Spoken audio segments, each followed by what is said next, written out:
নারীদের সম্পর্কে একটা গুরুত্বপূর্ণ তথ্য কি জানেন? যে আপনি তাকে যা বলবেন সে আস্তে আস্তে তাই হতে থাকবে। কি বিশ্বাস হচ্ছে না? এই যেমন ধরেন আপনি তাকে বললেন যে তুমি দেখতে কিন্তু ভারী মিষ্টি, তখন সে পরিপাটি হয়ে নিজেকে আরো গুছিয়ে রাখা শুরু করবে। আপনি যদি তাকে ভালো বলেন সে আরো ভালো হতে থাকবে।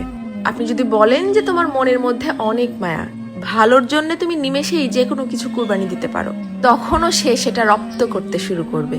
কিন্তু যখনই আপনি তার খুঁত ধরা শুরু করবেন, তার ছোট ছোট ভুলগুলোকে বড় বানিয়ে তাকে সবার সামনে অপমান করে ছোট করবেন, সে এটা পারে না, সে ওটা করে না, সে একজন বেয়াদব, সে একজন অসভ্য, মুখে মুখে তর্ক করে, সে একজন মারাত্মক রাগী তেজি জিদ্দি মহিলা, এ ধরনের কথাগুলো যখন তাকে কষ্ট দিয়ে বলবেন, সে কিন্তু আস্তে আস্তে তাই হতে থাকবে। কারণ তখন সে ইতোমধ্যেই জেনে গেছে যে আমার আর ভালো কিছু প্রকাশ করার মতো কিছু নেই।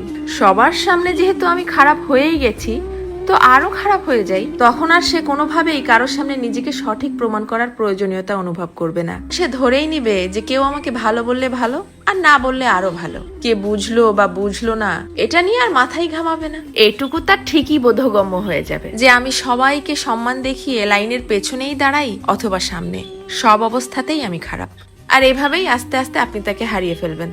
আর একজন নারী কখনোই একদিনে বা একটা কারণে নিজেকে সরিয়ে নেয় না, এর পেছনে থাকে কোটি কোটি কারণ। এর জন্যই কথাই আছে না যে কথাতেই জয় আবার কথাতেই ক্ষয়। কারো ভুল ধরিয়ে দিতে হয় একান্তে, সবার গোপনে। আর কারো প্রশংসা করতে হয় তাকে সামনে রেখেই সবার সামনে।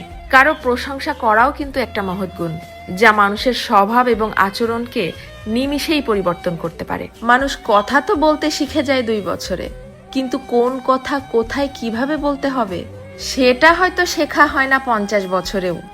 এটাও কিন্তু মানুষের জীবনের একটা বড় ব্যর্থতা।